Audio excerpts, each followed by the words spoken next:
সুপ্রিয় দর্শক মন্ডলী, আন্তর্জাতিক বাংলা সংবাদে সবাইকে স্বাগত জানিয়ে দিব। শুরুতেই সংবাদ শিরোনাম, এরপরে জানাবো বিস্তারিত।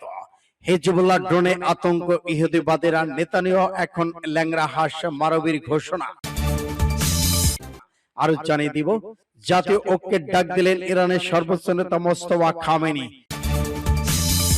আরো থাকছে, নেতানিয়াহুর যুদ্ধনীতি ইসরায়েলকে বিশ্বে কোণঠাসা করে ফেলেছে ওয়াশিংটন পোস্ট। এবার ইসরায়েলি বাহিনীর উপর একদিনে 37 হামলা। এদিকে দক্ষিণ লেবানন ইসরায়েলি অবস্থানগুলোতে হিজবুল্লাহর হামলা বৃদ্ধি, হতাহত 8। ট্রাম্পের হুমকির নিন্দা জানিয়ে ওমানের পাশে থাকার ঘোষণা ইরানের। এদিকে বন্দর আব্বাস মার্কিন হামলার জবাবে আরজিসির পাল্টা আঘাত। এবং সর্বশেষে জানিয়ে দিব, তেহরানের হাতে শব্দরূপে তার সর্বস্বপ্রণালী চিরকাল ইরানের নিয়ন্ত্রণেই থাকবে। এতক্ষণ শুনছিলেন সংবাদ শিরোনাম, এখন বিস্তারিত। তবে অনুরোধ থাকবে, এই ভিডিওটিতে একটি লাইক দিন এবং কমেন্টস করে জানিয়ে দিন আপনি কোন জেলা থেকে বা কোথা থেকে আমাদের সাথে যুক্ত রয়েছেন। ইরান ইসরায়েল যুদ্ধের আপডেট ভয়ঙ্কর বাংলা সংবাদ হাতে পেতে চ্যানেলটি সাবস্ক্রাইব করুন, আমাদের সঙ্গেই থাকুন। ধন্যবাদ। হিজবুল্লাহ ড্রোনের আতঙ্কে ইহুদিবাদীরা, নেতানিয়াহু এখন ল্যাংড়া হাঁস মারভির ঘোষণা। ইসরায়েল একটি সংবাদ মাধ্যম হিজবুল্লাহ ড্রোন দিয়ে ইহুদিবাদী চরম ভীতির কথা উল্লেখ করে একে একটি ক্রমবর্ধমান দুঃস্বপ্ন হিসেবে বর্ণনা করেছেন। পত্রিকাটি মতে, ইসরায়েলের প্রধানমন্ত্রী বেনিয়ামিন নেতানিয়াহুকে এখন একজন ক্লান্ত, দুর্বল এবং ল্যাংড়া হাঁসের ক্ষমতাহীন, অকার্যকর মতো দেখাচ্ছে।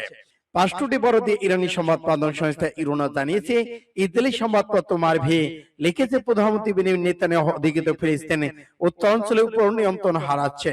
পত্রিকাটি উল্লেখ করেছে, নেতানিয়াহুকে এখন একজন ল্যাংড়া হাঁসের মতো দুর্বল বা ক্লান্ত দেখাচ্ছে।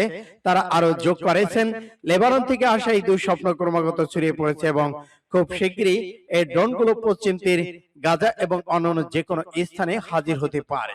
ইহুদিবাদী এই সংবাদ মাধ্যমটি আরো জানিয়েছে, ইসরায়েলি সেনাবাহিনী আতঙ্কের মধ্যে ড্রোন ঠেকাতে লাখ লাখ মিটার জুড়ে জাল পেতেছে এবং লেবানন থাকা সেনারা হিজবুল্লাহ ড্রোনের কবল থেকে বাঁচার জন্য মারিয়া চেষ্টা চালাচ্ছে। একই প্রসঙ্গে ইসরায়েলি গণমাধ্যমগুলো জানিয়েছে, ইসরায়েলের উত্তরাঞ্চলে হিজবুল্লাহ একটি আত্মঘাতী ড্রোন বিস্ফোরণে দখলদার সেনাবাহিনীর এক নারী সেনা নিহত এবং আরো 2 সেনা আহত হয়েছেন। অন্যদিকে ইসরায়েলি গণমাধ্যম হিজবুল্লাহ সাম্প্রতিক অভিযানের ধরনে এক লক্ষণীয় পরিবর্তনের কথা উল্লেখ করেছেন। হিজবুল্লাহ এই পরিবর্তন এখন আর বিক্ষিপ্ত আক্রমণের মধ্যে সীমাবদ্ধ নেই, বরং এটি একটি সুসংগঠিত এবং লক্ষ্যভিত্তিক রূপ নিয়েছে। ইসরায়েলের শাসক গোষ্ঠীর স্বীকারোক্তি অনুযায়ী এই বিষয়টি লেবানন সীমান্ত মাঠ পর্যায়ে যুদ্ধের সমীকরণ সম্পূর্ণ বদলে দিয়েছে। জাতীয় ঐক্যের ডাক দিলেন ইরানের সর্বোচ্চ নেতা মোস্তফা খামেনি। যুক্তরাষ্ট্র ইসরায়েলের রক্তকে সামরিক অভিযানের মুখে দেশের ভেতরে অভূতপূর্ব সহিংসতা প্রশংসা করে ইরানি জনগণের প্রতি জাতীয় ঐক্য বজায় রাখার আহ্বান জানিয়েছেন দেশটির সর্বোচ্চ নেতা মোস্তফা খামেনি। বৃহস্পতিবার ইরানের আধা সরকারি বার্তা সংস্থা ফার্স নিউজ এজেন্সি প্রকাশিত এক লিখিত বার্তায় তিনি বলেন, ইরানের জনগণের আসল শক্তির ভেতরে চেতনা, তাদের বিশ্বাস, আশা এবং কর্মের মধ্যে নিহত। তা আজ বন্ধু শত্রু সবার কাছে প্রমাণিত হয়েছে। চলতি বছরের মার্চ মাসে তেহরান মার্কিন ইসরায়েলি বিমান হামলায় সাবেক সর্বোচ্চ নেতা আলী খামেনি নিহত হওয়ার পর তার স্থলাভিষিক্ত হন ছেলে মোস্তফা খামেনি। দায়িত্ব গ্রহণের পর থেকে এখন পর্যন্ত তিনি কোন জনসম্মুখে আসেনি এবং কেবল লিখিত বার্তার মাধ্যমে নিজের নির্দেশনা জারি করে আসছেন। তার এই সর্বশেষ বার্তায় তিনি বোঝাতে চেয়েছেন যে কয়েক সপ্তাহের ভয়াবহ বোমাবর্ষণে দেশের স্বাস্থ্যকেন্দ্র, স্কুল, ঐতিহাসিক ঐতিহ্যবাহী স্থানগুলো ধ্বংসস্তূপে পরিণত হলেও ইরান এই সামরিক অভিযানের মুখে শত্রু ভাবে ঘুরে দাঁড়িয়েছে। এই মুহূর্তে যে কোনো ধরনের অর্থনৈতিক রাজনৈতিক বিবাদ এড়িয়ে তিনি দেশ পুনর্গঠন, জাতীয় সহিংসতার উপরে সবচেয়ে বেশি জোর দিয়েছেন। উল্লেখ্য, মার্কিন ইসরায়েল এই ভয়াবহ হামলার ফলে ইরানের শীর্ষস্থান নেতৃত্বের মধ্যে বড় ধরনের শত্রুতা ফাটল তৈরি হয়েছে। এদিকে শত্রুতা অবসান এবং একটি স্থায়ী সমাধানের লক্ষ্যে তেহরান ওয়াশিংটনের মধ্যে পর্দায় আড়ালে পরোক্ষ আলোচনা চলেও উভয় পক্ষের মূল দাবিগুলো পূরণ না হওয়া এই কূটনৈতিক প্রচেষ্টা বর্তমানে স্থবির হয়ে পড়েছে। সূত্র সিএনএন।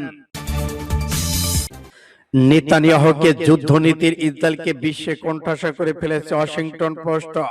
ওয়াশিংটন পোস্ট পত্রিকা এক প্রতিবেদনে লিখেছে, প্রধানমন্ত্রী বেনিয়ামিন নেতানিয়াহুর গাজা, লেবানন, সিরিয়া, ইরান, ইয়েমেনের বিরুদ্ধে যুদ্ধ ইসরায়েলকে সামরিকভাবে দুর্বল, কৌশলগত পরাজয় ও বিশ্ব কোণঠাসা করে ফেলেছে।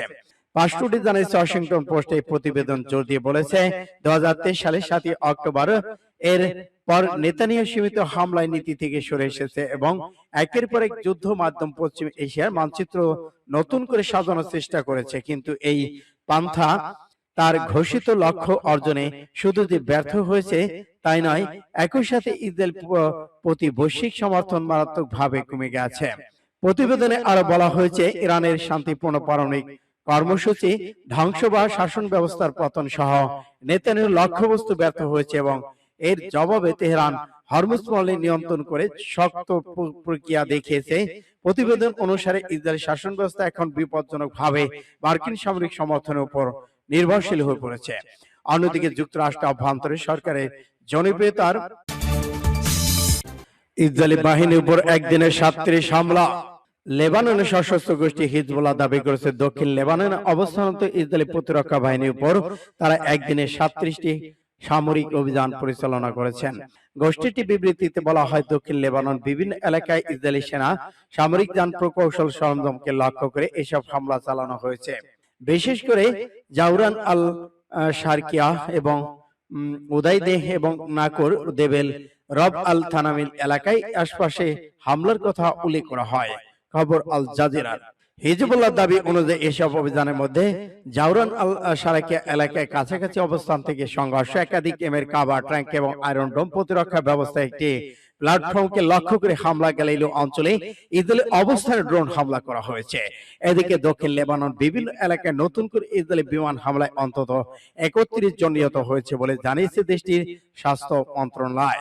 নিহতদের মধ্যে নারী ও শিশু রয়েছে। আহত হয়েছেন আরো প্রায় 40 জন। লেবাননের রাষ্ট্রীয় সংবাদ মাধ্যমের তথ্য মতে টার এবং মার্কা জাইকে জেলার কয়েকটি আবাসিক এলাকায় হামলা চালানো হয়। হাব্বুস, মারেকেহেলা এবং কাউতে আল উরুজ এলাকায় হামলার লক্ষ্যবস্তু ছিল ইসরায়েলি বাহিনীর উপর একদিনে 37 হামলা। সূত্র ইন্ডিয়া টুডে। দক্ষিণ লেবাননে ইসরায়েলের অবস্থানগুলোকে হিজবুল্লাহর হামলা বৃদ্ধি হতাহত 8।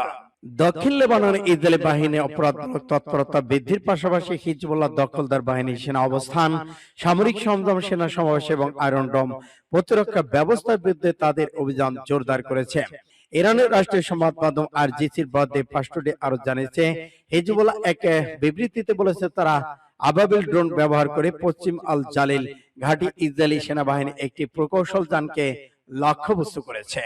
ইসরায়েলি সূত্রগুলো জানিয়েছে এই হামলায় একজন ইসরায়েলি সেনা নিহত এবং 7 জন আহত হয়েছেন। তবে একই সঙ্গে ইসরায়েলি গণমাধ্যমগুলো স্বীকার করেছে যে হিজবুল্লাহর ধারাবাহিক ড্রোনের হামলার কারণে আহতদের কাছে পৌঁছানো সম্ভব হয়নি। হিজবুল্লাহ আরো জানিয়েছে তারা রাব সালাসিন এলাকায় ইসরায়েলি সেনা তাদের বহু সামরিক যানবাহন এবং জাউতার আশা শাহকিয়া এলাকায় নদীপথ লক্ষ্য করে ক্ষেপণাস্ত্র হামলা চালিয়েছে। অপরদিকে হিজবুল্লাহ ইসরায়েলি বাহিনী আয়রন ডোম প্রতিরক্ষা ব্যবস্থা যেটি জাল আল আলাম এলাকায় মোতায়েন ছিল সেটিকে লক্ষ্য করে এই 2 দফা ড্রোন হামলা চালিয়েছে। সূত্র 5 টুডে এনএম। ট্রাম্পের হুমকি নিন্দা জানিয়ে ওমানের পাশে থাকার ঘোষণা ইরানের। হরমুজ প্রণালী নিয়ন্ত্রণকে কেন্দ্র করে মার্কিন প্রেসিডেন্ট ডোনাল্ড ট্রাম্পের সামরিক হুমকির পর ওমানের প্রতি পূর্ণ সংহতি প্রকাশ করেছে ইরান। তেহরানের সঙ্গে সহযোগ সাজস করে মাস্কাট যদি কৌশলগতভাবে অত্যন্ত গুরুত্বপূর্ণ এই জলপথটির উপর কোন ধরনের নিয়ন্ত্রণ প্রতিষ্ঠার চেষ্টা করে তবে ওমানে হামলা চালানো হবে। প্রেসিডেন্ট ট্রাম্পের এমন চরম হুঁশিয়ারি পরে এই প্রতিক্রিয়া জানালো ইরান। ইরানের পররাষ্ট্র মন্ত্রণালয়ের মুখপাত্র ইসমাইল বাঘাই ওমানকে একটি বন্ধুত্বপূর্ণ ভ্রাতৃত্ববোধী দেশ হিসেবে অভিহিত করে মার্কিন কর্মকর্তাদের এই ধুমকি এবং আগ্রাসী বক্তব্যের তীব্র নিন্দা জানিয়েছেন। এর আগে বুধবার এক বিবৃতিতে ডোনাল্ড ট্রাম্প দাবি করেছেন হরমুজ প্রণালী সবার জন্য উন্মুক্ত থাকবে এবং যুক্তরাষ্ট্র নিজের উপর ওমান নজরদারি করবে। একই সঙ্গে ওমানকে সতর্ক করে তিনি বলেন ওমানকে বাকি সবার মতোই আচরণ করতে হবে, অন্যথায় তাদের উড়িয়ে দেওয়া হবে। মার্কিন প্রেসিডেন্ট এই আগ্রাসী মন্তব্যের বিপরীতে ইরান অবশ্য শুরু থেকে স্পষ্ট করে জানিয়ে আসছে যে এই আন্তর্জাতিক জলপথটি ব্যবস্থাপনার সঙ্গে যুক্তরাষ্ট্রের কোনো সম্পর্ক নেই এবং এ বিষয়ে যা কিছু সিদ্ধান্ত নেওয়া হয় তা কেবল ওমানের সঙ্গেই সমন্বয় করে নেওয়া হবে। বন্দর আব্বাসে মার্কিন হামলার জবাবে আরজিসির পাল্টা আঘাত। ইসলামী বিপ্লবী গার্ড বাহিনী আরজিসি ঘোষণা করেছে বন্দর আব্বাসে মার্কিন হামলার জবাবে হামলার উৎস হিসেবে ব্যবহৃত একটি মার্কিন বিমান ঘাঁটিতে পাল্টা আঘাত হানা হয়েছে। একই সঙ্গে তেহরান সতর্ক করে বলেছে ইরানের বিরুদ্ধে যে কোনো আগ্রাসন জবাব আরো কঠোরভাবে দেওয়া হবে। বিভিন্ন ইরানি সংবাদ মাধ্যম বরাতে জানা যায় বুধবার গভীর রাতে মার্কিন বাহিনী বন্দর আব্বাস বিমানবন্দর উৎকণ্ঠে আকাশপথে হামলা চালায়। এর জবাবে বৃহস্পতিবার ভোর 4:50 আরজিসি সংশ্লিষ্ট মার্কিন ঘাঁটিকে লক্ষ্য করে হামলা পরিচালনা করে। আরজিসির জনসংযোগ বিভাগ এক বিবৃতিতে জানায় এই জবাব শত্রুর জন্য একটি গুরুতর সতর্ক বার্তা। তারা যেন বুঝতে পারে কোনো আগ্রাসনের জবাবহীন থাকবে না। বাহিনীর আরো হুঁশিয়ারি দেয় একই ধরনের হামলা পুনরাবৃত্তি হলে ইরানের প্রতিক্রিয়া আরো দৃঢ় এবং সিদ্ধান্তমূলক হবে। বিবৃতিতে বলা হয় যে কোনো সামরিক উত্তেজনা পরিণতির দায় আগ্রাসনকারীদের উপর বার্তাবে। এদিকে উপসাগরীয় অঞ্চল উত্তেজনা আরেকটি ঘটনায় বৃহস্পতিবার আরজিসি নৌবাহিনীর একটি মার্কিন তেলবাহী জাহাজকে হরমুজ প্রণালী অতিক্রম করার থেকে বাধা দেয় বলে দাবি করা হয়েছে। সূত্র ফাস্ট টুডে। তেহরানের হাতে শক্তরূপে তার হরমুজ প্রণালী চিরকাল ইরানের নিয়ন্ত্রণে থাকবে। আন্তর্জাতিক সংবাদ ভিত্তিক ওয়েবসাইট মিডল ইস্ট আই এক বিশ্লেষণে দাবি করেছেন মধ্যপ্রাচ্যের চলমান ভূরাজনৈতিক বাস্তবতায় ইরান এখন গুরুত্বপূর্ণ কৌশলগত সুবিধা অর্জন করেছে। বিশেষ করে হরমুজ প্রণালী নিয়ন্ত্রণ, ক্ষেপণাস্ত্র, ড্রোন সক্ষমতা এবং আঞ্চলিক প্রভাব তেহরানকে শক্তিশালী অবস্থানে নিয়ে গেছে বলে উল্লেখ করা হয়। ইরানের বাতে পাস্টুরে প্রকাশিত প্রতিবেদনে বলা হয় মিডল ইস্ট আই এর পরিচালক ডেভিড হান্ট এবং বিশ্লেষণে উল্লেখ করে হরমুজ প্রণালী নিয়ন্ত্রণ, ড্রোন, ক্ষেপণাস্ত্র সক্ষমতা এবং বাব আল মান্দাবে প্রভাব বিস্তারের সক্ষমতা সহ যুদ্ধের একটি তুরুপের তাস এখন ইরানের হাতে। অন্যদিকে মার্কিন প্রেসিডেন্ট ডোনাল্ড ট্রাম্পের হাতে কোনো সুবিধাজনক কার্ড নেই। এই বিশ্লেষণে জোর দিয়ে বলা হয়েছে প্রাথমিক সমস্ত দাবি নস্যাৎ করে দিয়ে গত 25 বছরের মধ্যে মধ্যপ্রাচ্য নিজেদের ষষ্ঠ যুদ্ধে হেরে গেছে আমেরিকা আর ইরান এই যুদ্ধে বিজয়ী হিসেবে আবির্ভূত হয়েছেন। লেখকের মতে সাম্প্রতিক পরিস্থিতি সেই ধারাবাহিকতারই অংশ এবং যেখানে ওয়াশিংটন তার কৌশলগত লক্ষ্য অর্জনে ব্যর্থ হয়েছে।